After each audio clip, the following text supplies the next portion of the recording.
أعوذ بالله من الشيطان الرجيم. بسم الله الرحمن الرحيم. رب اشرح لي صدري ويسر لي أمري واحلل عقدة من لساني يفقه قولي. صدق الله العظيم. محترم طلباء کرام ورونو، د علم النحو د دروسو په سلسله کې دا زمونږه ړومبی درس دی. الله جل شانه دی زمونږ دا دروس د خپلې رضا ذریعه وګرځوي او ته دې دروسو په ښه طریقه باندې د ویلو الله جل شانه دی مالا توفیق راکي او الله جل شانه دی د دروس په خپل فضل او په خپل کرم سره اختتام ته د رسولو مال توفیق راکي. د علم النحو د دروسو په سلسله کې کوم دروس مونږ کو نو ان شاء الله تعالی دغه دروس دا به مونږه په شپږو بابونو کې بیانو. لومبي باب کې به مونږه مفردات بیانو، په دویم باب کې مرکبات، په دریم باب کې معرب، په څلورم باب کې مبنی، په پنځم باب کې عوامل او په شپږم باب کې به ان شاء الله تعالی مونږه معمولات دا به بیانو.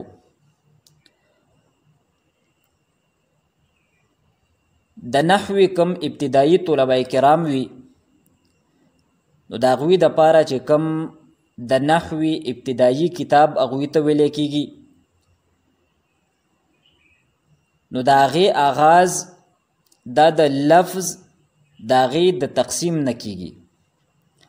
نو مونږ هم ته د خپلو دروسو آغاز د لفظ ته دې کم تعریف دی او کم تقسیم دی نو ته دې نه به کوو.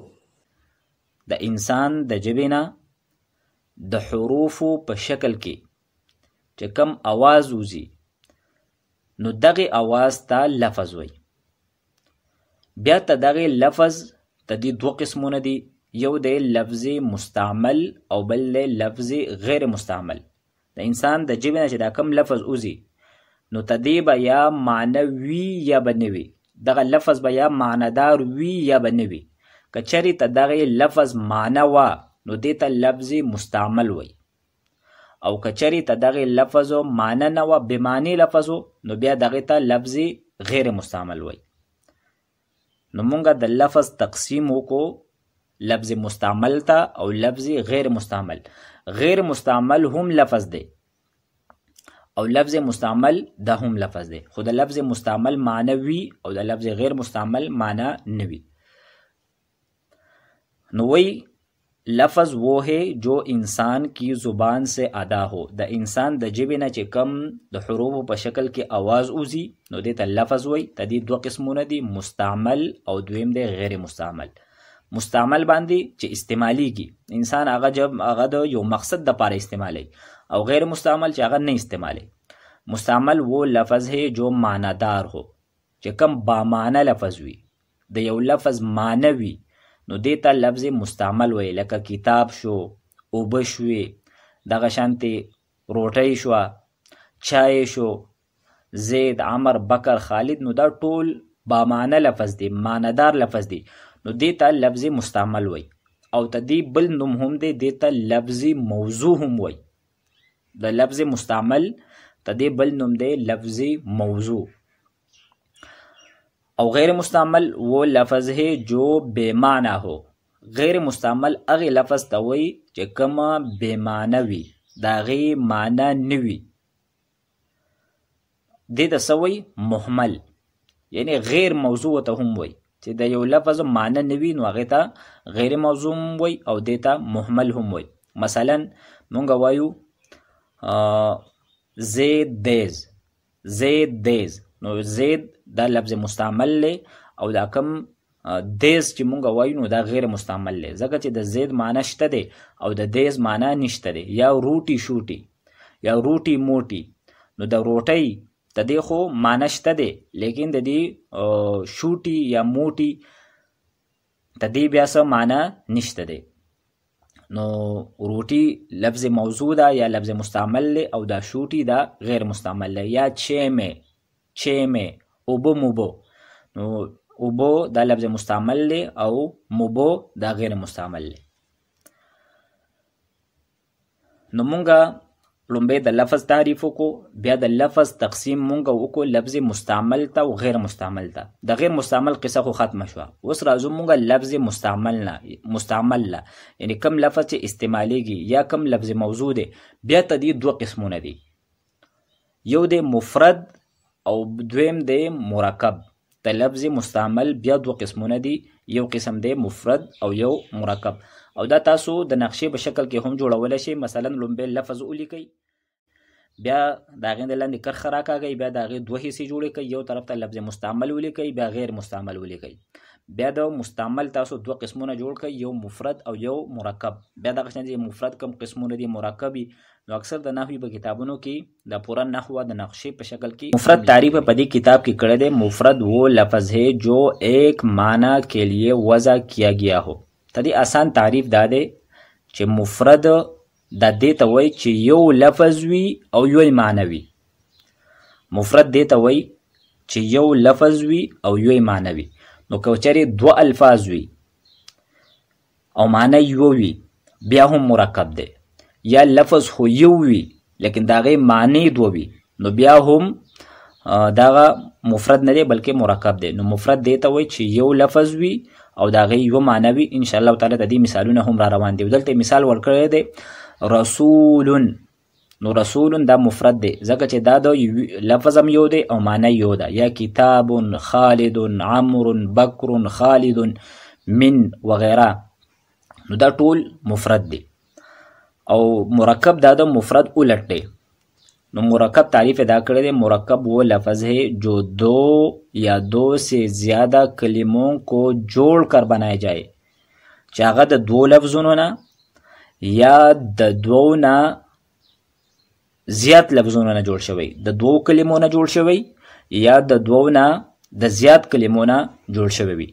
خوا که دغه دواړه کلمې دا حقیقتاً په لفظونو کې موجود وي، خوا که دغه دواړه کلمې حقیقتاً په لفظونو کې موجود وي یعنی موږ یینو، او خوا که دو کلمې په لفظونو کې موجود نه بلکې یو لفظ خو حقیقتاً موجود وي لیکن بل حکماً موجود وي، تقدیراً موجود وي، موږ فرض کوو چې دلته بل لفظ هم موجود دی.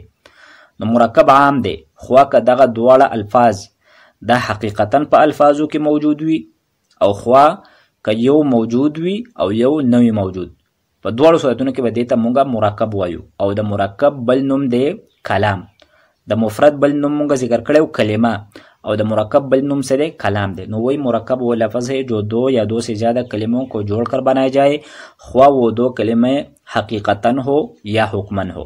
حقیقتاً مطلب دا دی چې حقیقتاً موجودی وي، دواړه الفاظ مونږ یینو، او حکماً دې ته وایي چې یینو خو مونږ یو لفظ لیکن یو لفظ په هغې کې پټ وي، نو دې ته کلام هم وایي.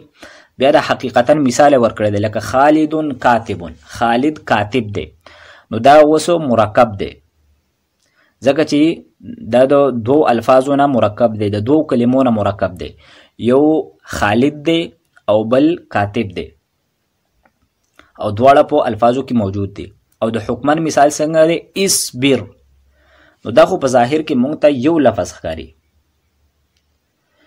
لیکن په دې کې کم انت ضمیر دی دا پکې پټ دی، مستتر دی. پټ باندې مستتر معنی پټ، نو اصبر معنی داره چې ته صبر وکړه.